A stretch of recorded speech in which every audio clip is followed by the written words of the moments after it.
توحید و رسالت کا نعرہ، توحید و رسالت کا نعرہ دنیا میں لگانے نکلے ہیں۔ بسم اللہ الرحمن الرحیم۔ رب اشرح لی صدری ویسر لی امری واحلل عقدۃ من لسانی یفقہوا قولی۔ رضیت باللہ ربا وبالاسلام دینا وبمحمد صلی اللہ علیہ وسلم نبیا ورسولا۔ اللہ اکبر، اللہ اکبر، اللہ اکبر، لبیک لبیک لبیک یا رسول اللہ صلی اللہ علیہ وسلم۔ الحمد للہ رب العالمین والصلاة والسلام علی خاتم النبیین سید الرسل وخاتم المعصومین وعلی آلہ واصحابہ اجمعین۔ اما بعد فاعوذ باللہ من الشیطان الرجیم۔ بسم اللہ الرحمن الرحیم۔ یا ایہا الذین آمنوا اتقوا اللہ وقولوا قولا سدیدا۔ صدق اللہ العظیم وصدق رسولہ النبی الکریم الامین۔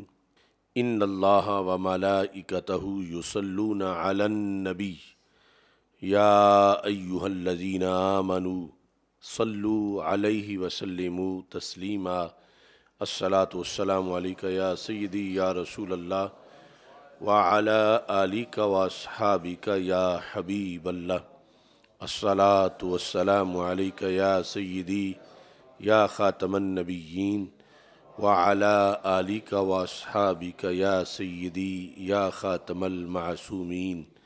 مولاي صل وسلم دائما ابدا علی حبیبک خیر الخلق کلہم، منزہ عن شریک فی محاسنہ فجوہر الحسن فیہ غیر منقاسم۔ محمد تاج رسل اللہ قاطبۃ، محمد صادق الاقوال والکلم، محمد ذکرہ روح لانفسنا، محمد شکرہ فرد علی الامم۔ ربی صلی وسلم دائما ابدا علی حبیبک خیر الخلق کلہم۔ خدایا بحق بنی فاطمہ کہ بر قول ایماں کنی خاتمہ، اگر دعوتم رد کنی ور قبول، منو دست و دامان آل رسول صلی اللہ علیہ وسلم۔ اللہ تبارک و تعالی جل جلالہ وعم نوالہ واتم برہانہ وعظم شانہ وجل ذکرہ وعز اسمہ کی حمد و ثناء، اور حضور سرور کائنات مفخر موجودات زینت بزم کائنات دستگیر جہاں غم گسار زماں سید سروراں حامی بے کساں قائد المرسلین خاتم النبیین احمد مجتبیٰ جناب محمد مصطفیٰ صلی اللہ علیہ وآلہ واصحابہ وبارک وسلم کے دربار گوہربار میں ہدیہ درود و سلام عرض کرنے کے بعد السلام علیکم ورحمۃ اللہ وبرکاتہ۔ رب ذوالجلال کے فضل اور توفیق سے رمضان المبارک کے منور معطر اور مقدس لمحات میں تحریک لبیک یا رسول اللہ صلی اللہ علیہ وسلم اور تحریک صراط مستقیم کی طرف سے 29ویں سالانہ فہم دین کورس کا اہتمام کیا جا رہا ہے۔ مرکز صراط مستقیم تاج باغ لاہور کے حضرت سیدنا شاہ جلال رحمہ اللہ تعالی ریسرچ سینٹر سے یہ پروگرام بڑی آب و تاب کے ساتھ مسلسل جاری ہیں۔ آج اسی کورس کے ایک موضوع پر رد صلح و کلیت کانفرنس کا انعقاد کیا جا رہا ہے۔ میری دعا ہے خالق کائنات جل جلالہ ہم سب کو قرآن و سنت کا فہم عطا فرمائے اور دین متین کی حفاظت کی توفیق عطا فرمائے، اپنا عقیدہ، اپنے اہل و عیال کا عقیدہ، اپنے دوست احباب کا عقیدہ جہاں تک ہلکا اثر ہے سب کے ایمان اور عقیدے کی حفاظت کرنے کی ہمیں اللہ توفیق عطا فرمائے۔ صلح و کلیت ایک ایسا مرض ہے کہ جس سے مسلکی پختگی ختم ہوتی ہے اور ملت میں کمزوری واقع ہوتی ہے۔ یہ ایسا روگ ہے کہ جس کی بنیاد پر فولادی لوگ بھوسے کی طرح ہو جاتے ہیں، اور ایسی بیماری ہے کہ جس کے بعد بڑے بڑے پکے لوگ جو صلح کلیت سے پہلے ملت کے عظیم کارنامے سر انجام دے سکتے ہیں، اس بیماری کے بعد پھر مکمل لاغر اور کمزور ہو جاتے ہیں، بلکہ ان کو متحرک اہل سنت میں شمار کرنا بھی بڑا مشکل ہو جاتا ہے۔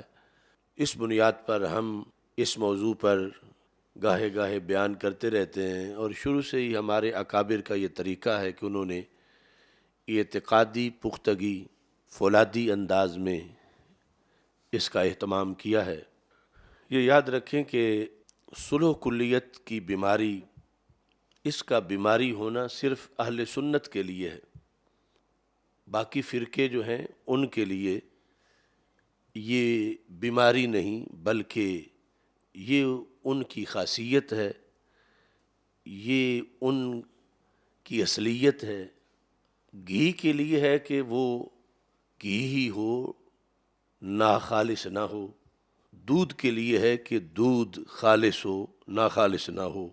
جو چیزیں ویسے ہی اس دائرہ سے باہر ہیں اور ان کی کوئی حقیقت نہیں، وہ جیسی بھی ہوں چلتی رہتی ہیں، ان کے لیے یہ ایک فیشن ہے، ان کے لیے یہ ایک واردات ہے، ان کے لیے یہ اوروں کو شکار کرنے کا ایک ذریعہ ہے۔ باطل پرست جہاں بھی بیٹھے اسے کچھ نہیں ہوتا، چونکہ وہ پہلے ہی باطل ہے، اسے اور کیا ہوگا؟ گندی نالی کے اندر جو گندا پانی ہے اس میں چھینٹوں کے گرنے کی کوئی تشویش نہیں کہ نہ گریں، وہ پہلے ہی سارا گند ہے۔ ہاں، تشویش تو یہ ہے کہ دودھ میں چھینٹیں نہ گریں۔ تو اس بنیاد پر یعنی یہ علاج بھی وہی کریں گے کہ جو اس جہاں یہ بیماری ہے، جس جہت میں یہ بیماری بنتی ہے، جہاں یہ بیماری ہے ہی نہیں بلکہ یہ تو ان کا وتیرہ ہے، تو ان کے لحاظ سے یہ موضوع کبھی بھی بیان نہیں کیا جائے گا۔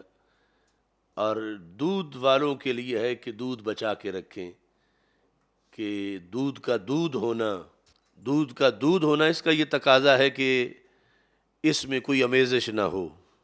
یہ چونکہ شروع سے ہی دودھ ہے، اللہ نے اس کو دودھ بنایا ہے، اس کے دودھ ہونے کے وصف پر کوئی چیز حملہ آور نہ ہو۔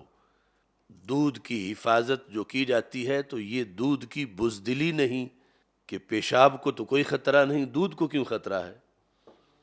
گندی نالی میں پڑے ہوئے گند کو تو کوئی خطرہ نہیں، دودھ کے لیے کیوں اہتمام کرتے ہو؟ کوئی کہے کہ وہ تو پانی ہر طرف جاتا ہے، اسے تو کوئی خطرہ نہیں ہوتا، تو یہ دودھ اتنا ہی کمزور ہے کہ تم اس کے لیے پہرے لگا رہے ہو؟ تو یہ اس بندے کی حماقت ہے جو اس طرح کہتا ہے کہ باقی سب فرقوں کے لوگ بھی آتے جاتے ہیں، بیٹھتے ہیں، ہر کسی کی سنتے ہیں، اور تم سنی کو کیوں سنبھال کے رکھ رہے ہو اور پہرے لگا رہے ہو کہ اس کے کان اور کسی کی نہ سنے، اس کی آنکھ اور کہیں نہ دیکھے، یہ کہیں نہ چلا جائے، یہ کسی اور جگہ، کسی چراگاہ میں، کسی باڑے میں، کسی جگہ، کسی گھاٹ پہ نہ جائے۔ سنی کے لیے ہی کیوں پابندیاں ہیں؟ کیا یہ سنی بزدل ہے یا یہ کمزور ہے یا اس کے عقیدے کے اندر کمزوری ہے؟ اس بنیاد پر کر رہے ہو تو میں یہ غلط فہمی دور کرنا چاہتا ہوں۔ نہ دودھ کمزور ہے، نہ دودھ کی حقانیت میں کمزوری ہے، نہ دودھ میں بزدلی ہے۔ ہاں، دودھ کا دودھ ہونا یہ اس کا تقاضا ہے کہ یہ ان چیزوں کی طرح ہر طرف نہ پھیرا مارے جن چیزوں کا کوئی تقدس نہیں، چونکہ ان کا تقدس ہوتا تو پھر ان کے لیے پابندیاں ہوتی، تو دوسرے مسالک کے جہاں چریں، جہاں جائیں، جہاں بیٹھیں، جو کریں، ان کے لحاظ سے کوئی معاملہ نہیں، وہ نالی میں گریں یا کھالی میں گریں یا گٹر میں جائیں یا جہاں بھی جائیں، لیکن دودھ کے لیے اگر دودھ ہے تو پھر اسے دودھ بن کے رہنا ہے، اور یا ایک چھینٹ بھی پڑ جائے تو پھر پورا جگ خراب ہو جاتا ہے، پورا گھڑا جو ہے وہ خراب ہو جاتا ہے۔ تو اس بنیاد پر یہ ابتداً میں کچھ نام نہاد مفکرین کی بات کا جواب بھی دے رہا ہوں کہ سنی نہ بزدل ہے، نہ دلیل میں کمزور ہے، نہ کانا ہے، نہ یہ ایسے ہے کہ فوراً اس کو کوئی بدل سکتا ہے۔ یہ ہم جو سمجھا رہے ہیں تو وہ صرف اس لیے کہ یہ دودھ ہے، اور دودھ کو پہچاننا چاہیے کہ وہ دودھ ہے، اور دودھ والوں کو دودھ کے تقدس کا اہتمام کرنا چاہیے۔ اسی کو ہی عرف عام میں فکر رضا سے تعبیر کیا جاتا ہے۔ صلح کلیت جو ہے بنیادی طور پر اس کی 3 قسمیں ہیں۔ ایک ہے صلح کلیت، عملی صلح کلیت، دوسری ہے قولی صلح کلیت، اور تیسری ہے تقریری صلح کلیت۔ عملی صلح کلیت یہ ہے کہ ہر کسی سے ملنا، وہ جتنا بڑا مرتد ہو، جتنا بڑا کافر ہو، جتنا بڑا گستاخ ہو، جتنا بڑا بدعقیدہ ہو، جتنا بڑا بدعتی ہو، ملنے میں یہ فرق نہ ہونے دینا کہ مجھ میں اور اس میں کوئی فرق ہے، میل ملاپ کی صلح کلیت۔ دوسری ہے قولی صلح کلیت، اس میں یہ ہے کہ ایسی تقریریں کرنا، پہلی میں تقریریں ضروری نہیں، صرف یہ منظر، اور وہ بھی بڑا خطرناک ہے جس کو دیکھ کر یعنی پکے سے پکا بندہ بھی کہے گا کہ یہ ہمیں کچھ کہتے ہیں کرتے کچھ ہیں۔ یہ حضرت صاحب جو ہیں وہ جن سے مل رہے ہیں ان کے بارے میں ہمیں تقریر میں تو یہ بتاتے ہیں کہ یہ غلط عقیدے والے لوگ ہیں، اور ان کے ساتھ ہی بیٹھ کے کھا پی رہے ہیں، اور ان کے ساتھ گپیں لگا رہے ہیں، اور ان کے ساتھ میل ملاقات ہے۔ یہ جو قولی ہے اس میں ایسی تقریریں ہیں، ایسے واعظ ہیں، ایسے خطبے ہیں، ایسے لیکچر ہیں کہ جس کے اندر یہ کہا جائے کہ سب ٹھیک ہے، کوئی فرق نہیں، سب ایک جیسے ہیں، امت جو بھی کلمہ پڑھتا ہے وہ سب ایک جیسے ہیں، اس طرح کی تقریریں اور اس سے ملتے جلتے جملے۔ تیسرے نمبر پر صلح کلیت تقریری ہے، اس میں تقریر کا مطلب ہوتا ہے لغوی معنی پکا کرنا۔ اس وقت جب کوئی ایسا موقع آتا ہے کہ جب بتایا جائے، حق باطل کا فرق کیا جائے، اس وقت فرق نہ کرنا، باطل کو باطل نہ کہنا، حق کو حق نہ کہنا۔ لوگ منتظر ہیں کہ حضرت صاحب کوئی بیان دیں، لیکن اس پر خاموشی اختیار کرنا کہ خود ہی لوگ سمجھ لیں گے، خود ہی فیصلہ کر لیں گے۔ اور جس وقت اب حق اور باطل میں فرق نہیں کیا جائے گا تو پھر ظاہر ہے کہ اس کے اثرات پوری قوم پہ پڑیں گے، اور وہ جو تقریر ہے، جو اس کے خاموشی سے جو بات پکی کی جا رہی ہے، اس سے پھر آگے دیمک لگ جائے گی اچھے لوگوں کو بھی۔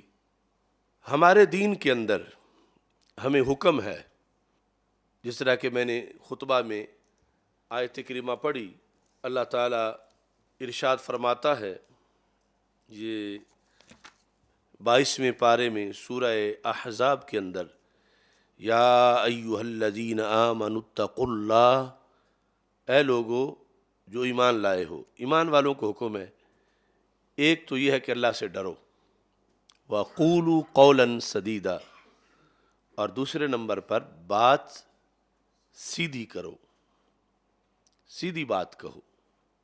صلح کلیت سب سے پہلے اس آیت کے خلاف ہے، ایک آیت نہیں، سینکڑوں آیات صلح کلیت کے خلاف ہے۔ ہمارے دین میں، قرآن میں ہمیں ہر جگہ بیٹھنے کی اجازت نہیں، جب جو خالق ہے دل جانتا ہے وہ روک رہا ہے تو پھر کس کا دل ہے جو کہے کہ مجھے کوئی خطرہ نہیں، میں جہاں بھی بیٹھ جاؤں؟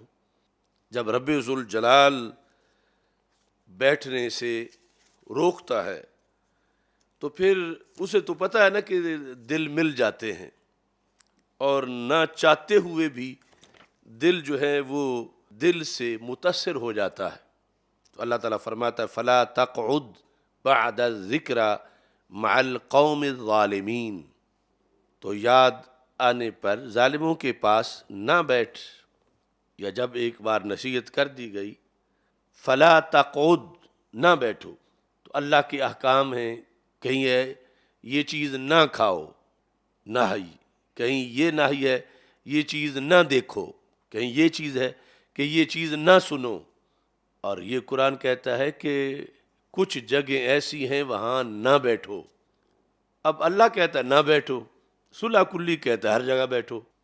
قوم ظالمین وہی ہے نا جن کا عقیدہ خراب ہے، یعنی ایک ہے عمل کا ظلم، اس کے پاس بھی نہ بیٹھو، جو قاتل ہے، ڈاکو ہے، چور ہے، لٹیرا ہے، زانی ہے، لیکن اس سے بڑا ظالم وہ ہے جو عقیدے کا ظلم کرتا ہے۔ وہ کسی بھی بد عقیدہ کمپنی کا بندہ ہے، عقیدے کے لیے ہی تو کہا ان الشرک لظلم عظیم، یعنی بد اعتقادی سے بھی ظلم ہوتا ہے، اور ظلم چھوٹا نہیں ہوتا، بڑا ہو جاتا ہے۔ تو ظالمین بد عقیدہ لوگ ہیں، اور ویسے جو ظلم کرتے ہیں وضع الشیء فی غیر محلہ، ایک لمبی تفصیل ہے ظلم کی۔ تو جب اللہ روک رہا ہے کہ اگر تم بے خبری میں کہیں بیٹھ گئے تو پتہ چلنے کے بعد اب مت بیٹھو، اور پھر کہا اگر بیٹھو گے تو انہی طرح کے ہو جاؤ گے، انہی میں شمار ہوگے۔ متعدد آیات ہیں یہ تفصیلاً اس پر، اور پھر رسول پاک صلی اللہ علیہ وسلم نے اپنی حدیث شریف کے اندر اس حقیقت کو کھول کے بیان کیا۔ اس میں مثال کے طور پر مستدرک للحاکم کے اندر یہ حدیث شریف ہے، جلد نمبر 1، رسول پاک صلی اللہ علیہ وسلم نے ایک فرقے کا ذکر کر کے، تاکہ لوگ باقی پھر اس پر قیاس کر لیں، ایک فرقے کا ذکر کر کے آپ نے حکم ارشاد فرمایا۔ حضرت عبداللہ بن عمر رضی اللہ تعالیٰ عنہ راوی ہیں، نبی اکرم صلی اللہ علیہ وسلم نے قدریہ کا ذکر کیا۔ قدریہ جو تقدیر نہیں مانتے، عقیدے میں یہ گڑبڑ ہے، باقی سب کچھ مانتے ہیں، تقدیر نہیں مانتے۔ یعنی باقی صحیح مسلم میں جب یہ فرقہ شروع ہوا تو کہ وہ توحید مانتے ہیں، رسالت مانتے ہیں، آخرت کا دن مانتے ہیں، فرشتے مانتے ہیں، کتاب مانتے ہیں، یتقفرون العلم، پڑھتے پڑھاتے ہیں قرآن و سنت، وَيَقُولُونَ اللہ قدرہ وَإِنَّ الْأَمْرَ أُنْفٌ، بس اتنا کہتے ہیں کہ تقدیر کچھ نہیں، لکھا ہوا کچھ بھی نہیں، کام ہوتا ہے تو پھر ہی اللہ کو بھی پتہ چلتا ہے، معاذ اللہ۔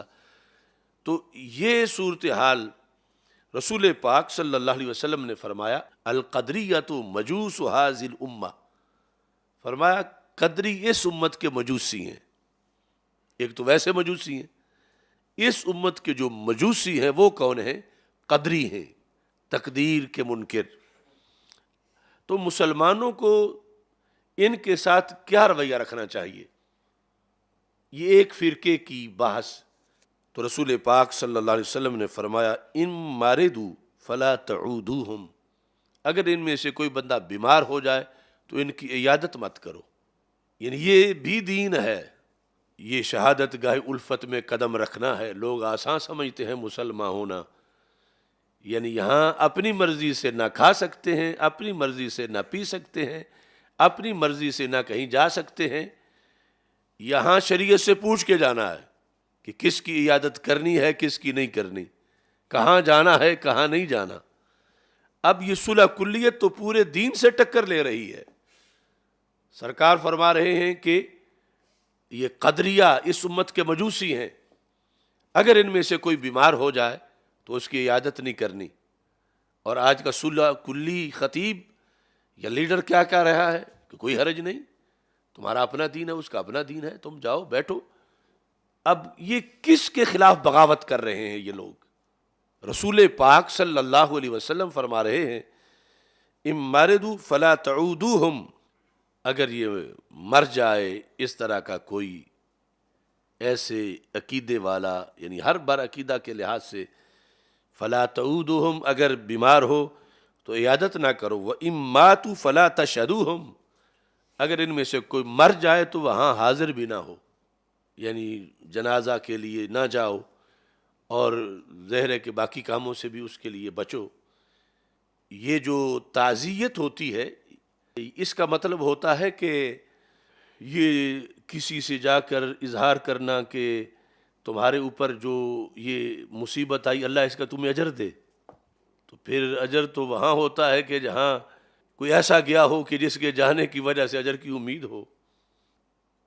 ویسے تو لوگ شیطان تاثیر جیسے لوگوں کی بھی تعزیت کر دیتے ہیں، اس کا مطلب کیا بنتا ہے کہ اس کے واصل جہنم ہونے پر اللہ تمہیں اجر عطا فرمائے۔ تو یہ چھوٹی چھوٹی باتیں شریعت میں بہت بڑی بڑی باتیں ہیں۔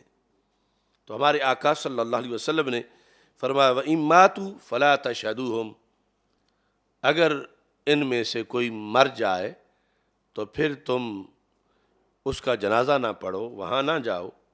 اور اس میں نبی اکرم نور مجسم شفیع معظم صلی اللہ علیہ وسلم نے، چونکہ آپ ہیں تاجدار ختم نبوت صلی اللہ علیہ وسلم، اس بیس پر آپ نے قیامت تک کے حالات کو دیکھا، رب نے اتنا علم دیا، ہر گھڑی کو سامنے رکھا، جو کچھ فتنے آنے تھے ان کو دیکھ کے پھر ان سے بچاؤ کا امت کو طریقہ بتایا۔ تو میں ان تمام خطبوں کو خطبات ختم نبوت کہتا ہوں، اور کہ 10,000 سے زائد ہمارے آقا علیہ السلام کی وہ تقریریں ہیں۔ اب ان میں سے ایک اس موضوع پر بھی رسول پاک صلی اللہ علیہ وسلم کا فرمان ہے۔ امام مسلم نے اس کو صحیح مسلم کے مقدمہ میں لکھا ہے، باب النہی عن الروایت عن الضعفاء والاحتیاط فی تحملها، کہ اور تو اور رہا حدیث بھی کسی کمزور عقیدے والے سے مت روایت کرو اور احتیاط کرو تحمل میں۔ اس سلسلہ میں ابن سیرین کا قول پہلے ہم پیش کر چکے ہیں کہ انہوں نے کہا لما واقعت الفتنہ، تو پہلے تو جو حدیث کہتا تھا کہ حدیث ہم لکھ لیتے تھے، لیکن جب بد اعتقادی آ گئی تو اب ہم نہیں لکھتے، ہم کہتے ہیں سموا لنا رجالکم، حدیث سنانے والے اپنے استاذ کا نام بتاؤ، ان کانوا من اہل السنت فیؤخذ حدیثہم، اگر تمہارے اساتذہ سنی ہوئے تو پھر حدیث پڑھی جائے گی۔ یہ اس زمانے کی بات ہے جب ابھی فتنہ بچہ تھا، اب تو فتنے کی نسل در نسل کے بچے نکل گئے۔ اس زمانے میں یعنی صلح کلیت کے خلاف ایکشن لیا گیا۔ اب یہاں یہ حدیث شریف جو مسلم میں ہے، حدیث نمبر 7، حضرت ابو ہریرہ رضی اللہ تعالی عنہ کہتے ہیں کہ رسول اکرم صلی اللہ علیہ وسلم نے ارشاد فرمایا یکون فی آخر الزمان دجالون کذابون، آخر زمانے میں بہت سے دجال آئیں گے۔ ایک تو وہ دجال ہے نا کانا، وہ خاص دجال، یہ اس سے ہٹ کے جمع کا صیغہ ہے، وصف میں دجال، شکل انسانی میں۔ دجالون کذابون، کیا کریں گے؟ یأتونکم من الاحادیث بما لم تسمعوا انتم ولا آباؤکم، تمہارے پاس وہ باتیں لے آئیں گے جو نہ تم نے سنی نہ تمہارے آبا نے سنی۔ اب ایک تو یہ حدیث سب سے پہلے جو جھوٹے مدعیان نبوت ہیں ان کی رد میں ہے، لیکن صرف ان کے رد میں نہیں ہے، ان کے ساتھ ساتھ ہر فتنہ پرور خطیب بد اعتقاد جو امت مسلمہ کے اعتقاد پہ اصول پہ حملہ کر رہا ہے، ان سب کو سرکار فرما رہے ہیں۔ فرمایا کہ یاتونکم من الاحادیث بما لم تسمعوا انتم ولا آباؤکم، گھڑ گھڑ کے حدیثیں بنا لیں گے، گھڑ گھڑ کے قصے بنا لیں گے جو تم نے کبھی پہلے سنا نہیں نہ تمہارے آبا نے۔ سرکار فرماتے ہیں فَإِيَّاكُمْ وَإِيَّاهُمْ، میں کہتا ہوں ان سے بچ کے رہنا۔ اب یہ سرکار اپنی امت کو فتنوں کے زمانے میں جو بچاؤ کا طریقہ اس کا حکم دے رہے ہیں۔ سرکار یہ نہیں فرما رہے کہ ان کے ساتھ جو ہے مان کے کرنا، ان فتنوں کے ساتھ جفیاں ڈالنا. یعنی آج ہمارے معاشرے کے بد اعتقاد کئی لوگ یعنی واضح اس حدیث کا مصداق ہیں، جن کے روزانہ گستاخانہ بیانات، تقریریں، اعتقاد، عمل کے خلاف سب کچھ، اور ان سے پھر ہمارے لوگ ملتے ہیں. تو سرکار دو عالم صلی اللہ علیہ وسلم فرما رہے ہیں فَإِيَّاكُمْ وَإِيَّاهُمْ، اپنے آپ کو ان سے بچاؤ، انہیں اپنے آپ سے بچاؤ، ان کے ساتھ مت جاؤ، ان کے پاس مت بیٹھو، ان کی مت سنو، ان کو مت دیکھو. یہ صاحب شریعت خود حکم دے رہے ہیں. ادھر اللہ فرما رہا ہے فلا تقعد، نہ بیٹھو. ادھر رسول اکرم نور مجسم شفیع معظم صلی اللہ علیہ وسلم فرما رہے ہیں. اور اس کی وجہ کیا ہے؟ سرکار فرماتے ہیں لا یضلونکم، وہ تمہیں کہیں گمراہ نہ کر دے. لا یضلونکم ولا یفتنونکم. سرکار فرماتے ہیں مجھے تم سے پیار بڑا ہے، میری امت، میرے غلاموں، وہ تمہیں کہیں فتنے میں نہ ڈال دے. فرمایا میں اس لیے تمہیں روک رہا ہوں کہ ان کے پاس نہ بیٹھو، ان کے پاس نہ جاؤ. تو سرکار کو اگلے جملے کیوں بولنے پڑے کہ یہ نہ سمجھنا کہ میں کوئی تم پہ سختی کر رہا ہوں، میں تو تمہارے فائدے کی کر رہا ہوں.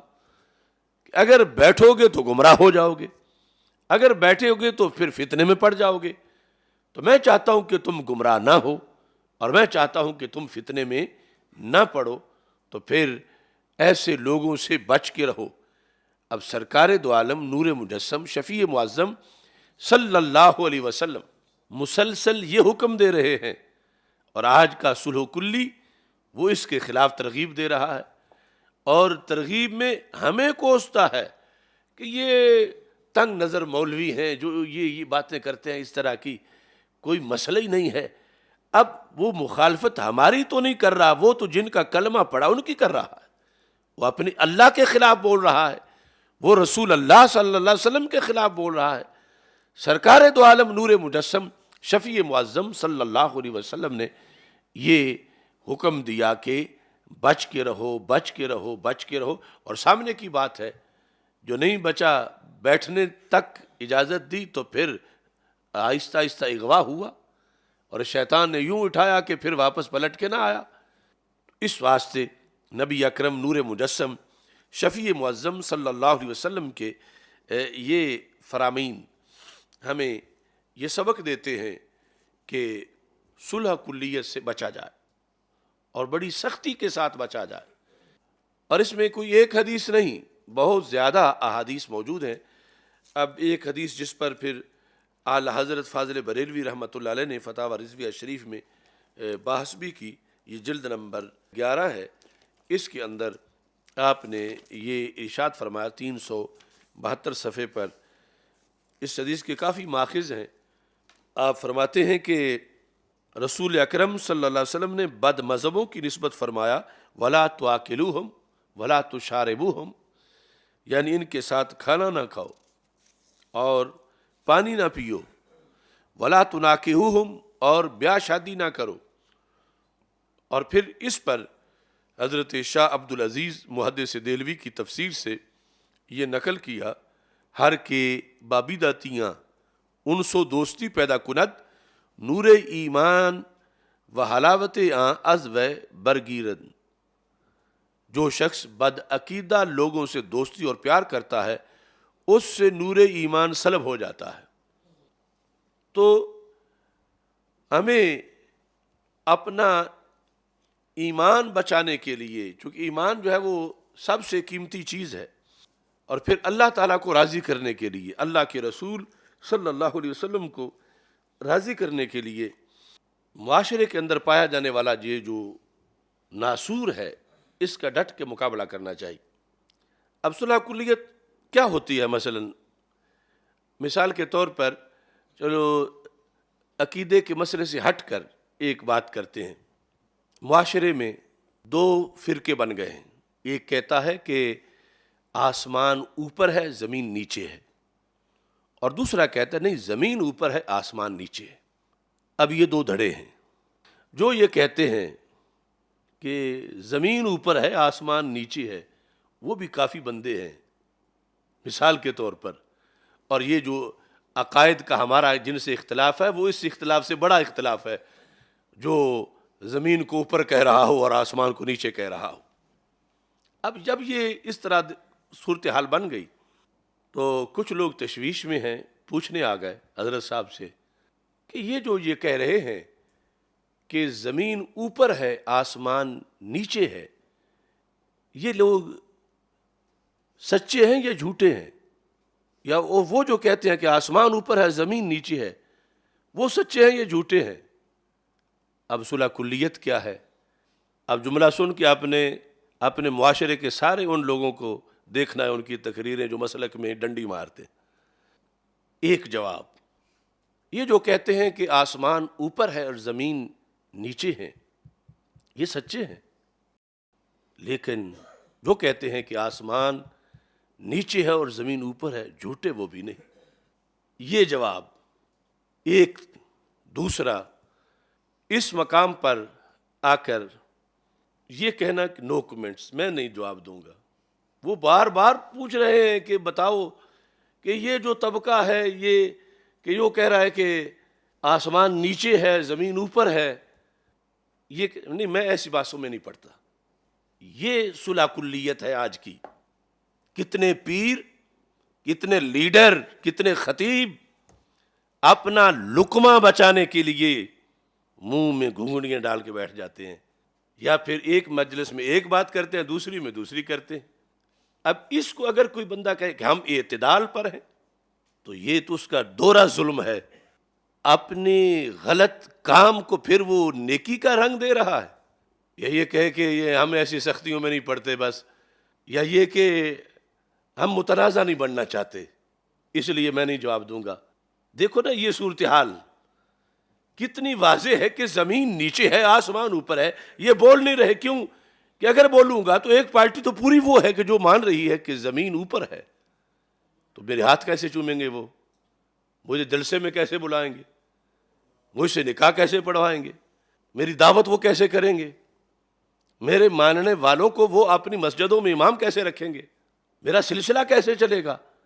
میں تو محدود ہو جاؤں گا، میں سمٹ جاؤں گا، میری پاپولیرٹی ڈیمیج ہو جائے گی، مجھے لوگ متنازع کہیں گے۔ اب یہ دیکھو، یہ ہے سارا صلح کلیت کا ڈرامہ۔ اور آگے ظلم یہ ہے کہ یہ کہنا شروع کر دیں، یہ دیکھو جی یہ انہوں نے، ان کو بات ہی کوئی نہیں آتی اور ہر جگہ بتاتے پھرتے ہیں کہ آسمان اوپر ہے زمین نیچے ہے۔ یہ کوئی بات کرنے کی ضرورت ہے؟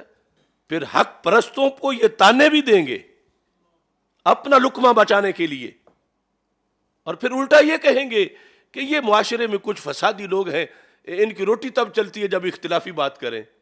بے غیرت قسم کے لوگ، تم لقمے کے مریض بن کے بیٹھے ہو کہ حق بولنے سے تمہیں اپنا سارا جو دھندا ہے وہ ڈیمیج نظر آتا ہے، اور الٹا تانے تم ان کو دے رہے ہو کہ جو حق کی بات کر رہے ہیں۔ اب اس میں بندہ متنازع بن جائے تو بن جائے کہ بتائے کہ آسمان اوپر ہے زمین نیچے ہے، اس میں پاپولیرٹی متاثر ہوئے تو ہو جائے۔ کلمہ حق کا پڑھا ہے، پاپولیرٹی کا تو نہیں پڑھا۔ یعنی آج یہ جو اس ٹائپ کے ہیں طاہر القادری بے وقوف جیسے لوگ، یا غامدی، یا ان کے ساتھ ملنے جلنے والے، جب ہم ان کو کوستے ہیں تو آگے سے ہمیں کہتے ہیں کہ یہ دیکھو فسادی لوگ ہیں، یہ تنگ نظر ہیں، یہ کیوں اختلافی بات کرتے ہیں؟ اختلافی بات نہ کریں۔ یا یہ کہتے ہیں کہ ان کا چلتا ہی اسی سے ہے۔ میں کہتا ہوں انٹرنیشنل ایجنڈے کے تو تم مورے ہو۔ صلح کلی جو ہے اس کا چلتا ہے غیروں کے لقمے پر، اور حق والے کا تو مدینے کی خیرات پہ چلتا ہے۔ اب امریکہ کا ایجنڈا ہے وحدت ادیان۔ امریکہ نے پاکستان کو لیٹر بھیجا، ریکارڈ پر ہے، اس نے کہا کہ یہ نصاب سے، یہ پرویز کا دور تھا جب پرویز مشرف کا، کہ نصاب سے اس نے کہا کہ ساری کتابوں سے ایک جملہ بڑا جو ہے وہ تمہارے ہاں انتہا پسندی کا جملہ وہ نکالو۔ وہ کیا جملہ ہے؟ اس نے کہا کہ یہ جو تم کہتے ہو نا کہ صرف اسلام ہی دین حق ہے، یہ نکالو۔ معاذ اللہ، کہ یہاں سے ہی تو نفرتیں شروع ہو جاتی ہیں، تمہارے بچے جو ہیں وہ پھر سب دینوں سے نفرت کرتے ہیں۔ اب دیکھو وہ تو اس اسلام ہی دین برحق ہے، اس پر انہیں تکلیف ہے اور کہتے ہیں بدلو۔ ہم نے اس زمانے میں بھی کہا تھا کہ وہ اور نصاب ہیں جو بدلے جاتے ہیں، جس کتاب میں یہ ہے وہ بدلی نہیں جا سکتی۔ ان الدین عند اللہ الاسلام، یہ ہے اوپر ایجنڈا، اور ایک ہے وحدت ادیان اور دوسرا ہے وحدت مسالک۔ وحدت مسالک تب بنتی ہے جب صلح کلیت ہو، اور اسی پر ہی وحدت ادیان جا کے بنتی ہے۔ یہ طاہر القادری جب تک باہر ابھی اس کو کوئی نہیں پوچھتا تھا تو اس نے وحدت مسالک پہ کام کیا، اور اس کی وحدت مسالک کے عوض میں اس کو پھر وحدت ادیان کے لیے چنا گیا۔ تب اس نے ویمبلے کانفرنس میں سب ہندو، سکھ، نصرانی، کرسچن، یہ وہ یہودی سب اکٹھے کیے۔ یہ ہے اصل غیروں کے لیے کام کرنا۔ صلح کلیت ہے انٹرنیشنل ایجنڈے کا حصہ، صلح کلیت ہے غیروں کے ہاتھوں میں کھیلنا۔ ایک دین کی بات اور سچے مسلک کی بات، یہ غیروں کے ہاتھ میں کھیلنا نہیں، یہ غیروں کی فکر کے پرخچے اڑانا ہے۔ اب ان کو چرچ جو ہے وہ فنڈ دیتے ہیں، تو وہ کس لیے دیتے ہیں؟ ان کو غیروں نے اپنی گود میں بٹھایا ہے تو کام لینے کے لیے۔ جس طرح کرونے کے زمانے میں اس طاہر القادری نے حدیث کے بالکل اپوزٹ کھڑے ہو کر موقف پیش کیا، ہم نے رد کیا، ابھی جی رہا ہے، مجال ہے کہ رد کر سکے ہماری بات کا۔ ہم نے اگلے دن ابھی اس کی جو فدق پر تحریفات ہیں کتنے گھنٹے رد کیا۔ یہ سب کانے ہیں اور ان میں یہ طاقت نہیں کہ حق کا سامنا کر سکیں، ورنہ تقریریں کرتے پھر رہے تو جواب دینا ہمارا۔ اس نے کرونا کے مسئلے پر پوری ملت کو بیچا، اور پھر پاکستان میں کئی 6 فٹی نمازیں اور اس طرح کے سلسلے شروع ہوئے، تو پھر تانے ہمیں دیتے ہیں۔ تو اس لیے ضمناً میں نے یہ کہا کہ اصل یہ ایجنڈا ہے غیروں کا، صلح کلیت، جس پر اب ان کو ہر فرقے میں جا کے بیٹھتے ہیں، دعوتیں کھاتے ہیں۔ ہم جس پر ہیں ہم ایک جگہ پر ہیں، اور ماہ مدینہ اپنی تجلی عطا کرے۔ یہ ڈھلتی چاندنی تو پہر دو پہر کی ہے، انہیں ہزاروں جگہوں سے وہ کچھ نہیں ملتا، ہمیں جو ایک جگہ سے سب کچھ ملتا ہے اللہ کے فضل سے۔ اب یہاں اس سلسلہ کے اندر ہمارے اکابر نے جو کہا، اس سے پہلے میں اس بات کا جواب حدیث سے دینا چاہتا ہوں کہ جس فکر پہ میں ہوں، میں کیوں ہوں یا اکابر کیوں رہے، کہ اس کا حکم میرے آقا صلی اللہ علیہ وسلم نے دیا ہے، مدینہ منورہ سے آیا، اور جن اشاروں پہ یہ ناچتے ہیں وہ وائٹ ہاؤس کے ہیں، وہ ویسٹ کے ہیں، وہ یورپ کے ہیں، وہ یورپی یونین کے ہیں، وہ پینٹاگان کے ہیں، وہ غیروں کے ہیں۔ اب ایک حدیث شریف میں پیش کر رہا ہوں، قیامت تک کوئی صلح کلی اس کے ایک لفظ کا بھی جواب نہیں دے سکے گا انشاءاللہ۔ پہلے سب جو بیان کیا وہ بھی اسی طرح ہے۔ اب یہاں پر ہم تو اپنا فرض نبھانا چاہتے ہیں، ہمیں پتہ ہے کہ یہ کام مشکل بڑا ہے، کتنی پابندیاں، کتنی پابندیاں، کتنی پابندیاں، ہم اس کا ذکر لفظ پہ کیسے کر سکیں۔ اب لوگ شوق سے مدینہ منورہ بیٹھے ہیں اور ہم ان پابندیوں کی وجہ سے نہیں جا سکے جو اس حکومت کی طرف سے، ان اداروں کی طرف سے ہمیں حق بیانی کی وجہ سے روکا گیا۔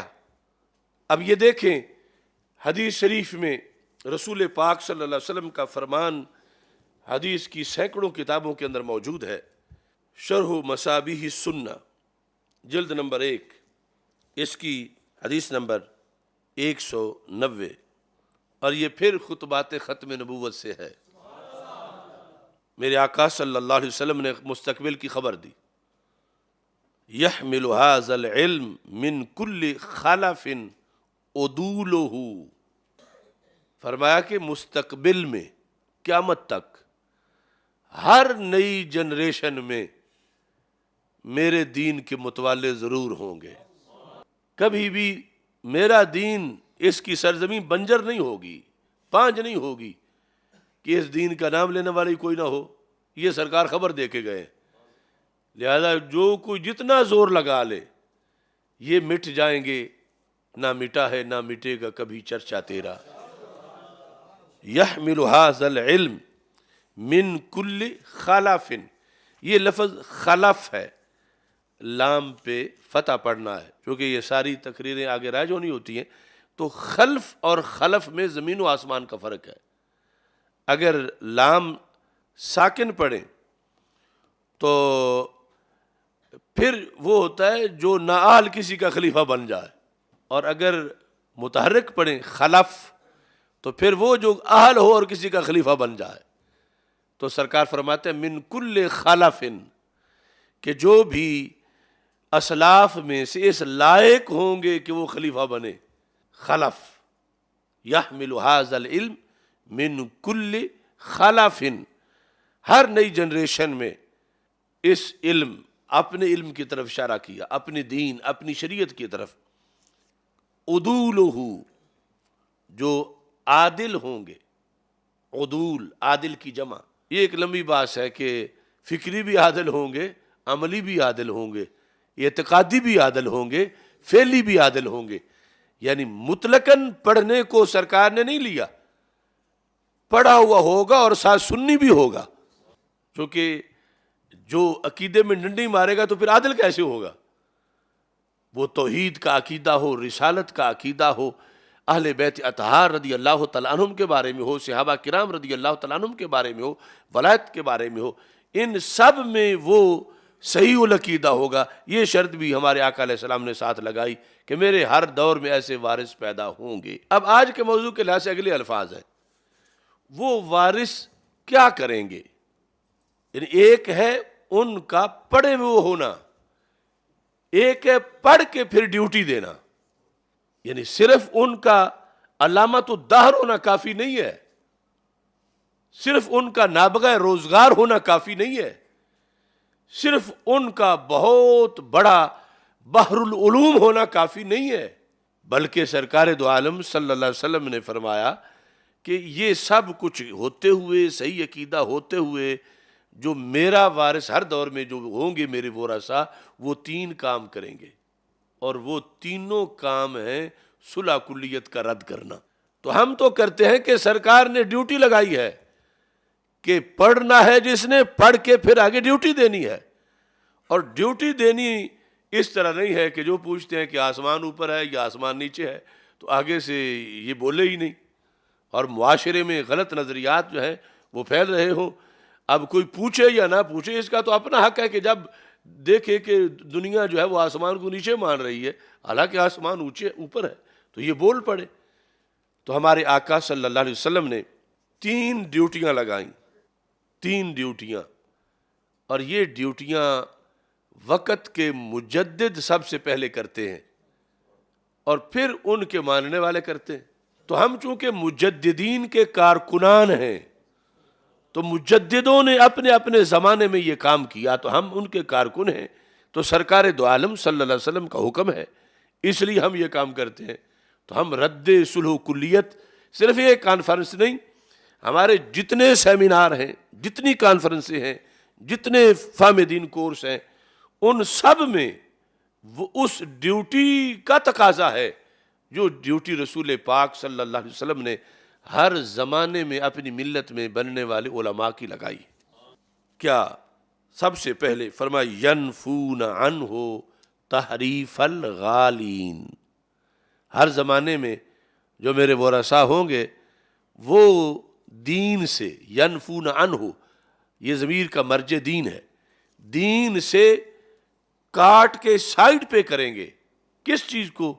جو غالی لوگ تعریف کریں گے، تحریف الغالین، ہر زمانے میں۔ اب ضمن سرکار بتا گئے کہ تحریف ہونی ہے، یہ دھندا کچھ لوگوں نے کرنا ہے، تحریف ہے دین بدلنا، غیر دین کو دین بنانا۔ تو ایک طرف غیر دین کو دین بنانے والے ہوں گے تو مقابلے میں میرا وارث ہوگا، وہ کیا کرے گا؟ وہ لوگوں کو ایک ایک چیز نکال کے بتائے گا کہ یہ اصل دین ہے اور یہ تعریف ہو چکی ہے، یہ اصل حوالہ ہے، یہ لوگوں نے تبدیلی کر دی ہے۔ اب صلح کلی کہتا ہے کہ کسی کو کچھ نہ کہو، سرکار فرماتے ہیں کہ بد عقیدہ کی ایسی تیسی کرو. نفی کا لفظ بولا. ینفون عنہ تحریف الغالین، دین میں غالیوں نے جو دین کے اندر تبدیلی کر دی ہے.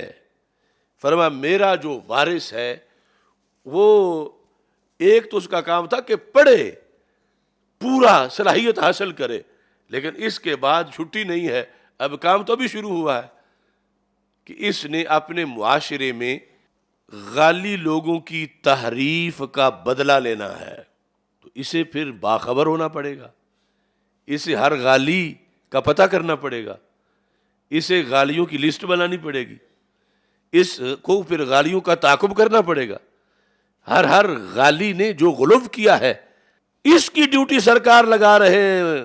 گنبد خضرا میں دیکھ رہے ہیں صلی اللہ علیہ وسلم کہ غالیوں نے ایسا کیا تو میرے ورثاء وہ ایسا کام کریں. اب صلح کلی کہتا ہے وہ بھی ٹھیک ہے، یہ بھی ٹھیک ہے، سارے سچے ہیں، سب ٹھیک ہے، لیکن سرکار فرماتے ہیں ایک ٹھیک ہے، وہ دین برحق. اور یقیناً غالی جو ہے وہ واردات کر گئے ہیں، لیکن میرا وارث وہ بدلہ لے گا. تو اس بنیاد پر پہلی ڈیوٹی یہ لگائی کہ جہاں جہاں ینفون عنہ، ترکیب کے لحاظ سے یہ حال ہے کہ میرا وارث، درا حال کہ وہ یہ کام کرے گا میرا وارث کہ جو شریعت کے اندر جن لوگوں نے تجاوز کیا ہے قرآن و سنت سے اور غلط عقیدے بنا لیے ہیں، کسی نے قدریہ، کسی نے جبریہ، کسی نے معتزلہ، کسی نے خوارج، کسی نے نواسب، کسی نے تفضیلیہ، کسی نے رفض، تو یہ سب ہے ینفون عنہ تحریف الغالین، یعنی ان غالیوں نے جو کچھ کیا ہے. اب اس میں آسان کام نہیں، نہ کرنا نہ کر کے پھر سنبھالنا دونوں. اب ایک جگہ جہاں ڈاکہ ڈالا ہوا ہے وہ ڈھونڈنا، کس صدی میں کس نے ڈالا تھا، کس کتاب میں ڈالا تھا، کتاب کی جلدیں کتنی ہیں، صفحہ کون سا ہے، وہ پھر نکال کے پھر آگے سے اصل دکھانا. یہ اللہ کے فضل سے جو روزانہ ہم پروگرام کر رہے ہیں رفض کے سوداگروں کے خلاف یا ناسبیت خارجیت کے خلاف، اور وہی ہم اپنے یہ تخصص فی الفقہ والعقائد میں علماء کو جو تیاری کراتے ہیں یا دورہ حدیث میں، یہ اب ینفون عنہ تحریف الغالین، اگر غالیوں کے اس فساد تک اپروچ ہی نہ ہو تو پھر بندہ بدلہ کیسے لے سکے گا؟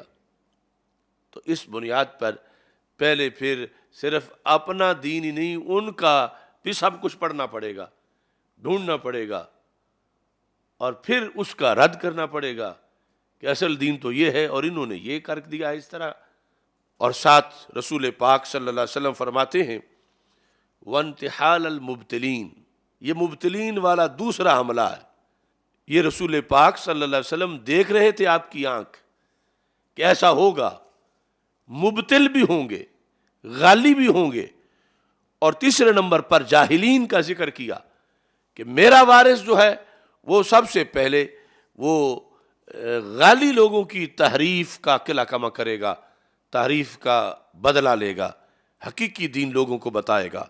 اور پھر وانتحال المبتلین، مبتل ایک ہوتا ہے باطل، یہ ہے مبتل یعنی باطل کام کرنے والا، حدیثیں گھڑنے والا، اپنی طرف سے غلط فتوے دینے والا، فتویٰ فروشی کرنے والا، مبتل. تو ایسا ہونا تھا، سرکار نے خبر دی کہ ایسا ہوگا، تو پھر فرمایا کہ جو میرے ورثاء ہوں گے وہ یہ دھاندلی نہیں ہونے دیں گے، دین میرا قیامت تک صحیح جائے گا.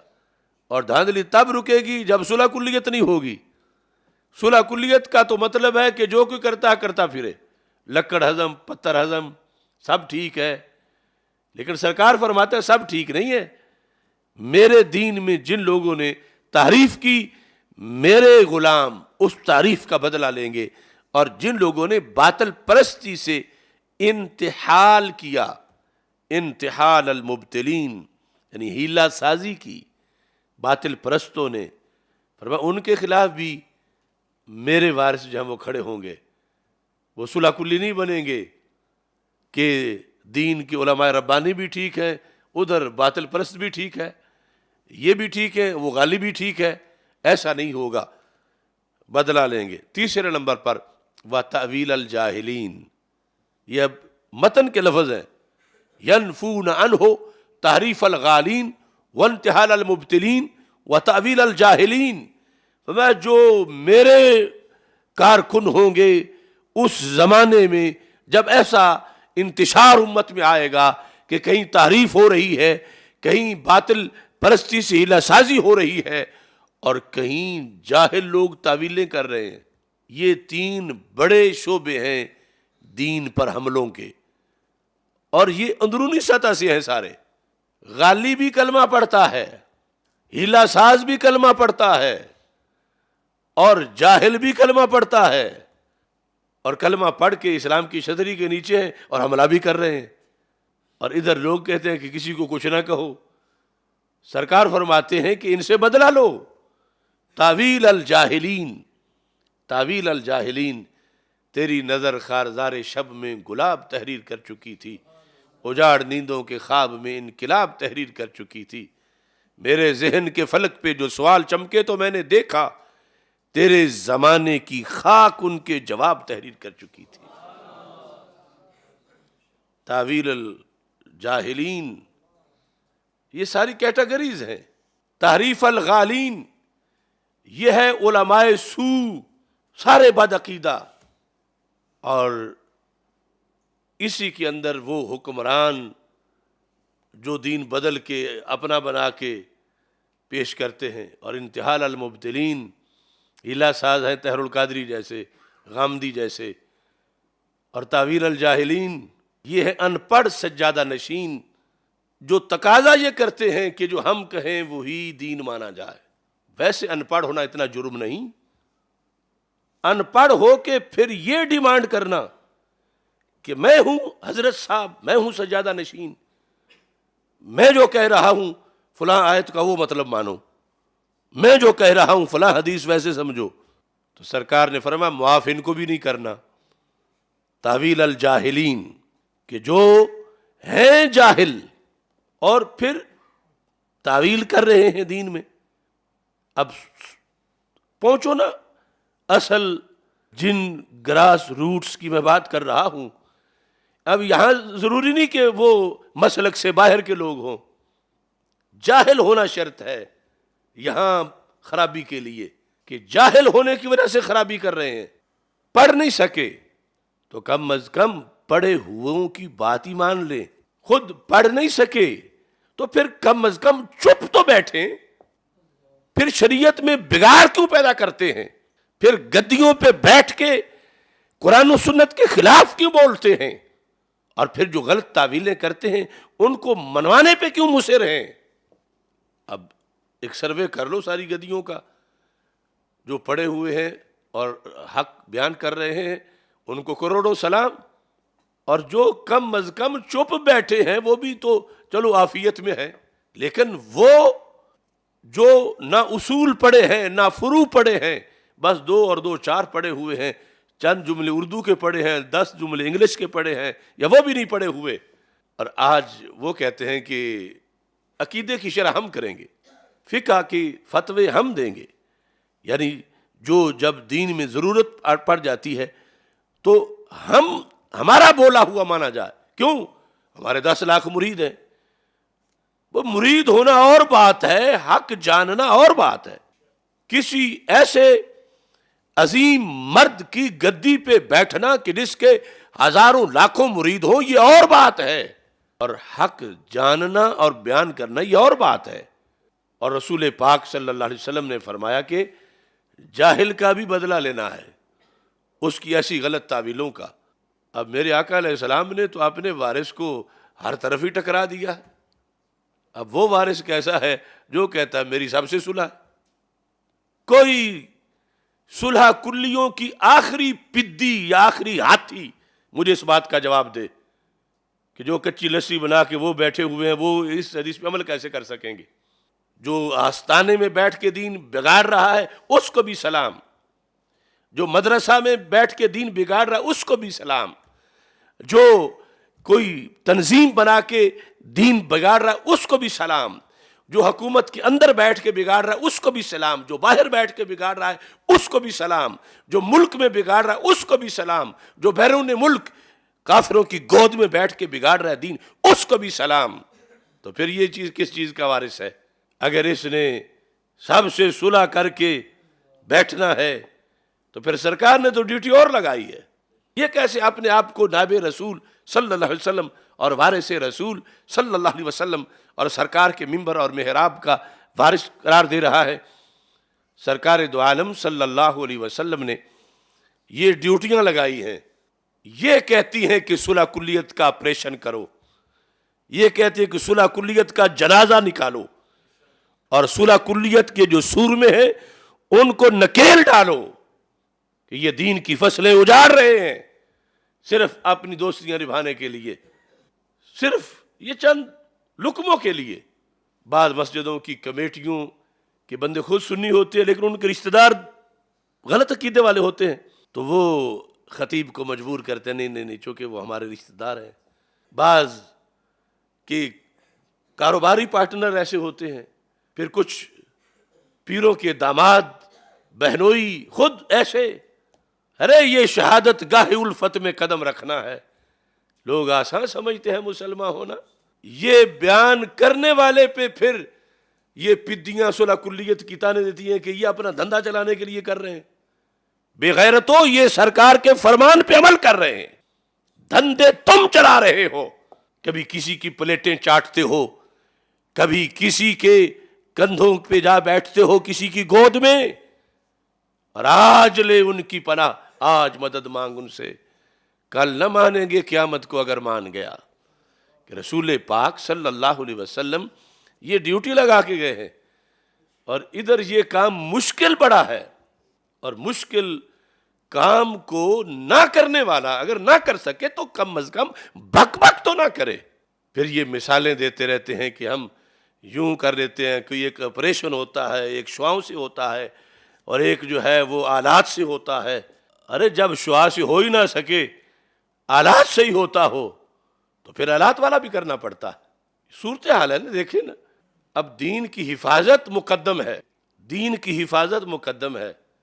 اگر وہ دین کی حفاظت شمع بننے سے ہو تو پھر بھی کرو، لیکن اگر دین کی حفاظت کے لیے شعلہ بننا پڑے تو پھر بنو، اور نہ بن پاؤ تو پھر اس پر اعتراض تو نہ کرو۔ ظلم تو یہ ہے، اب ہماری تقریروں پر کئی مراکز میں، کئی اداروں میں پابندیاں ہیں طلباء پر کہ مت سننا، کہ سنیں گے تو ان کو پتہ چل جائے گا کہ ہمارے حضرت صاحب تو کسی اور کھاتے میں لگے ہوئے ہیں اور دین کچھ اور چاہتا ہے۔ ارے ہماری پابندیاں لگا کر کیا نکالو گے؟ کل اللہ کو منہ کیا دکھانا ہے؟ رب ذوالجلال کو بھی تو جواب دینا ہے۔ اب دیکھیے، یہ الکفایہ ہے، الکفایہ کے اندر خطیب بغدادی نے تو یہ ذکر کیا کہ امام احمد بن حنبل کے پاس ایک حضرت صاحب حاضر ہوئے، صفحہ نمبر 178 ہے، تو محمد بن بندار سباک جرجانی وہ کہتے ہیں، اب میں نام کسی کا نہیں لوں گا، لیکن جن جن پر فٹ آ رہا ہے وہ علیحدہ بیٹھ کے سوچ کے تائب ہو جائیں ایسی باتوں سے، جو وہ صلح کلیت کی تینوں شکلوں میں سے کسی طرح کی بھی کرتے ہیں۔ اور یہ نہیں کہ وہ مجھ پہ کوئی احسان کریں گے، اپنے اوپر احسان کریں اور دین کی حفاظت کے لیے اپنا کردار ادا کریں۔ یہ کہتے ہیں قلت لأحمد بن حنبل، میں نے امام احمد بن حنبل سے کہا، انہ لیشتد علی ان اقول فلان ضعیف وفلان کذاب، کہا کہ حضرت مجھ سے تو یہ کام نہیں ہوتا کہ میں یہ کہوں کہ فلاں راوی جو ہے وہ ضعیف ہے اور فلاں جو ہے وہ جھوٹا ہے۔ بڑی بڑی ہستیاں ہیں زمانے کی مشہور، اور یہ کچھ لوگ اس کام میں لگے رہتے ہیں کہ فلاں کذاب ہے، فلاں جھوٹا ہے، فلاں جو ہے وہ ضعیف ہے۔ یہ سخت تقریریں مجھ سے نہیں ہوتی، میں شعلہ نہیں بن سکتا کہ کسی کے بارے میں میں یہ کہوں یہ ٹھیک ہے کہ چلو اپنی جگہ اس نے حدیث میں گڑبڑ کی ہوئی ہے، وہ ضعیف ہی اور ہے وہ کذاب ہی، لیکن میرا مزاج نہیں مانتا کہ میں ان باتوں میں پڑھوں۔ اب تو غیروی صاحب آج کے حالات میں دیکھ لیں، جو تفضیلیت کے، رافضیت کے، ناسبیت کے، خارجیت کے، قادیانیت کے، روابط کے گرو ہیں، ان کے خلاف بولنے میں کچھ لوگ بڑے سیریس ہیں کہ جلالی بولتا تو بولتا، پھر ہم تو نہیں بولیں گے۔ کیوں نہیں بولیں گے؟ یہ ہم سے تو نہیں کہا جاتا کہ ہم خواہ مخواہ کسی کو کہتے پھرے وہ ضعیف ہے، وہ کذاب ہے، یعنی وہ بد عقیدہ ہے، وہ رافضی ہے، وہ خارجی ہے۔ یہ ایسی تقریر ہم سے نہیں ہوتی۔ امام احمد بن حنبل کو اس زمانے میں محمد بن بندار نے جا کر خود ہی اپنا کہا کہ امام، یہ کئی لوگ جو ہیں وہ بڑی جارحانہ تقریریں کرتے ہیں، بڑے جارحانہ ان کے انداز ہیں، بات صلح صفائی کی ہونی چاہیے۔ وہ کہتے ہیں فلاں جھوٹا ہے، فلاں کاذب ہے، فلاں یہ ہے، فلاں بد عقیدہ ہے۔ مجھ سے تو ایسا نہیں ہوتا۔ امام احمد بن حنبل کو جب یہ کہا گیا، آج کے عہد کے سارے لوگوں کو میں دعوت دے رہا ہوں جو ہمیں نشتر مارتے رہتے ہیں اپنے حجروں اور گھرنوں میں بیٹھ کر کہ یہ جلالی پتہ نہیں اس کو ہو کیا گیا ہے، کسی کو چھوڑ نہیں رہا۔ میں تو کسی کو چھیڑ نہیں رہا، اگر ویسے کوئی چھوڑا نہیں جا رہا اپنے اعمال کی وجہ سے تو پھر چھوڑا بھی نہیں جائے گا انشاءاللہ۔ اب میرے امام نے کیا جواب دیا؟ فقال احمد، یہ میں آج کے کئی گونگے شیخ الحدیثوں کو کہتا ہوں، عزت ان کی بڑی ہے، مگر بالکل سینیریو میں چپ کر گئے ہیں، اپنی روٹی کے لیے بھی بولتے ہیں، بوٹی کے لیے بھی بولتے ہیں، دین کے لیے آج ان کے پاس کوئی جملہ نہیں۔ اگر بولیں تو یہ کہتے ہیں کہ جلالی جو ہے وہ بس وہ آگ لگا رہا ہے، وہ یہ کر رہا ہے۔ اپنے حصے کا حق تم بھی بولو، ولا تکتموا الشہادہ، گواہی جو تمہارے پاس ہے تو کیوں نہیں دے رہے؟ کس کا ڈر ہے؟ کس وجہ سے چپ ہو؟ امام احمد بن حنبل نے جواب دیا اس سائل کو، ظاہر ہے کہ وہ بھی بہت بڑی شخصیت تھے۔ آپ نے فرمایا اذا سکت انت وسکت انا، اگر یہ جو ٹولہ ہے حدیث میں ملاوٹ کرنے والا، بد عقیدہ لوگ، دین میں گڑبڑ کرنے والے، ان کے خلاف بولنے سے میں بھی چپ کر جاؤں، حضرت آپ بھی چپ کر جاؤ، فَمَتَى يَعْرِفُ الْجَاهِلُ الصَّحِيحَ مِنَ السَّقِيمِ، تو بیچارے جاہل کو کیسے پتا چلے گا کہ صحیح کون ہے اور غلط کون ہے؟ امام احمد بن حنبل کا یہ جواب جنتی سونے سے لکھنے والا ہے اور صلح کلیوں کے تابوت کا آخری کیل ہے۔ اذا سکت انت، کہ تم چھٹی لینے آئے ہو، امام کہتے ہوں گے نا بولا کرو، یہ حدیث میں لوگ گڑبڑ کر رہے ہیں، آگے جا کے بڑا مسئلہ خراب ہو جائے گا، بتاؤ کہ فلاں جھوٹا راوی ہے، فلاں بد عقیدہ ہے، فلاں رافضی ہے، فلاں خارجی ہے، یہ بولا کرو۔ اور یہ حضرت صاحب کا مزاج نہیں بن رہا تھا اس وقت، پہلے کہا کہ یہ باتیں جو ہیں یہ موضوع اچھے ہی نہیں ہے۔ تو آپ نے فرمایا کہ اذا سکت انت، اگر تم چپ کر گئے، وسکت تو آنا، اور تیرے مشورے کے مطابق میں بھی چپ کر گیا، یعنی مزاج ہی یہ بنا لیا علماء نے، فَمَتَى يَعْرِفُ الْجَاهِلُ الصَّحِيحَ مِنَ السَّقِيمِ، تو پھر صحیح اور سقیم، سقیم ہے بیمار، جاہل کو صحت مند اور بیمار کا پتہ کیسے چلے گا؟ پھر اس پر تو بڑا ظلم ہو جائے گا، وہ کیسے دین سمجھے گا، وہ کیسے دین پہ عمل کرے گا؟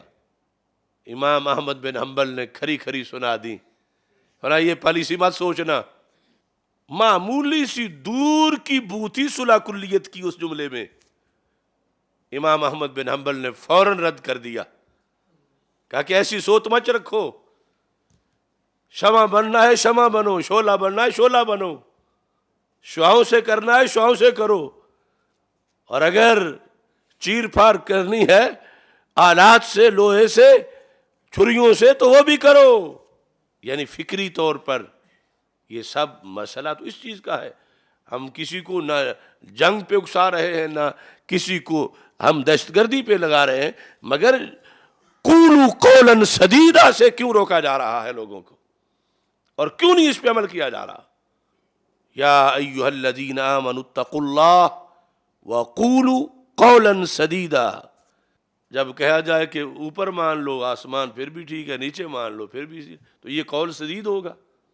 تو صلح کلیت ایک جھوٹ ہے جس کو یہ بڑے بڑے سکالر بہروپیے یہ جو ہے وہ براڈ مائنڈڈ بن کے بیٹھے ہوئے ہیں کہ چونکہ ہمارا علم بہت ہے تو اس لیے ہم یہ گول مول کر کے بیان کر سکتے ہیں، ہم پردہ ڈال سکتے ہیں، ہم یہ کر سکتے ہیں، ہم ہر کسی کو راضی کر سکتے ہیں، جو اوپر کہے آسمان کو اس کو بھی، جو نیچے کہے اس کو بھی۔ تو یہ صلح کلیت جھوٹ ہے، دجل ہے، غدر ہے، کذب ہے، اور اس سے بچاؤ فرض ہے۔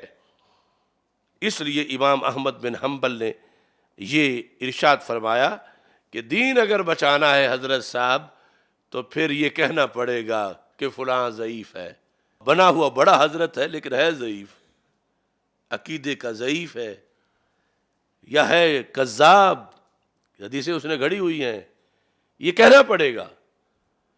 اب یہ حدیث شریف جو میں نے اس طرح بیان کی، 3 کام، اور آگے یہ سارا، یہ ایک تو کرنے میں کرتے ہوئے مطالعہ کی ضرورت ہے، عمریں لگتی ہیں، کتنی پلکوں سے نمی مانگ کے لائی ہوگی، پیاس تب پھول کی شبنم نے بجھائی ہوگی، اور پھر کرنے کے بعد ہزاروں دشمن جان کے اٹھتے ہیں، گالیاں ملتی ہیں، لوگ پگڑیاں اچھالتے ہیں، دامن چیرتے ہیں، تو سرکار دو عالم صلی اللہ علیہ وسلم نے فرمایا کہ تم نے میری طرف دیکھنا ہے کہ میں نے ڈیوٹی تمہاری لگائی ہے، اور یہ سب کچھ پھر برداشت بھی کرنا ہے۔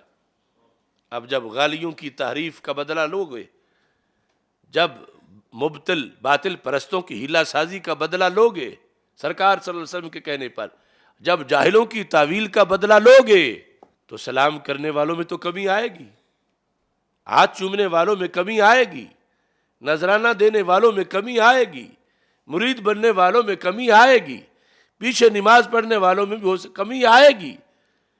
کوئی بڑی بات نہیں کہ الگ تھلگ ہو جاؤ، سب چھوڑ جائیں، لیکن جسے سرکار نے پکڑا ہو اسے سارے چھوڑ بھی جائے تو کیا بات ہے؟ یعنی یہ تو ظاہراً ہونا ہی ہے کہ جاہل کی بھی پارٹی ہے، غالی کی بھی پارٹی ہے، ایک ایک غالی کی، اور یہ تو غالیوں کے ریلے ہیں، غالیوں کے ریوڑ ہیں، تو ان کی مرید ہیں، ان کے مستنڈے ہیں، ان کے بدماش ہیں، اور بد عقیدہ لوگوں کی تنظیمیں ہیں، پھر حکومتیں ہیں، پھر انٹرنیشنل ایجنسیاں ہیں، پھر سب کچھ ہے۔ لیکن سرکار صلی اللہ علیہ وسلم فرماتے ہیں میرا غلام تو پھر میرا ہے، وہ اس ساری چیزوں کا سامنا کرے گا، اور یہ اس پر آئیں گی چیزیں، کیونکہ جب نفی ہوگی تو جنہوں نے اپنا دین قرار دیا ہوا وہ کہیں گے یہ کیسے ہو سکتا ہے، ہمارا دین ہے اور یہ اس کو یہ فساد قرار دے رہا ہے، یہ اس کو جھوٹ قرار دے رہا ہے۔ اس طرح یہ ہے قیامت تک کے لیے ایک سلسلہ، زخم پہ زخم کھا کے جی، خون جگر کے گھونٹ پی، آہ نہ کر لبوں کو سی، عشق ہے یہ دل لگی نہیں۔ یہ بھی ایک عشق رسول صلی اللہ علیہ وسلم کا سفر ہے۔ اللہ تبارک و تعالی ہمیں اس میں کامیابی عطا فرمائے، اور فریضہ کی ادائیگی میں کبھی سستی نہ ہو، آخری سانس تک اللہ تعالیٰ اس استقامت کی توفیق عطا فرمائے۔ آج کے مقالے کا بھی کافی حصہ باقی تھا، لیکن جو بیان کیا، اگر کوئی غیر جانبدار ہو کے سنے گا کوئی صلح کلی، تو یقیناً اس میں انقلاب آئے گا، اور یقیناً اس کی اللہ کے فضل سے بڑے اثرات مرتب ہوں گے۔ اور میں ملت کے جتنے بھی نوجوان علماء ہیں، خطیب ہیں اور کارکنان ہیں، سنی ورکرز ہیں، سب کو کہہ رہا ہوں کہ یہ ایک ایک لفظ سن کے آگے پہنچاؤ، اس کے مبلغ بن جاؤ، یہ خود تقریر کرو، اور کوئی ایسی بات ہی نہیں کہ صلح کلیت کے یہ ہاتھی ان کے سونڈ نہ کاٹے جائیں۔ تم یہ فکر لے کے آگے چلو، ان کو منہ چھپانے کی جگہ نہیں ملے گی انشاءاللہ، اور حقیقت جو ہے ہر طرف آشکارا ہوگی۔ اللہ تعالی ہم سب کا حامی و ناصر ہو۔ وآخر دعوایا ان الحمد للہ رب العالمین۔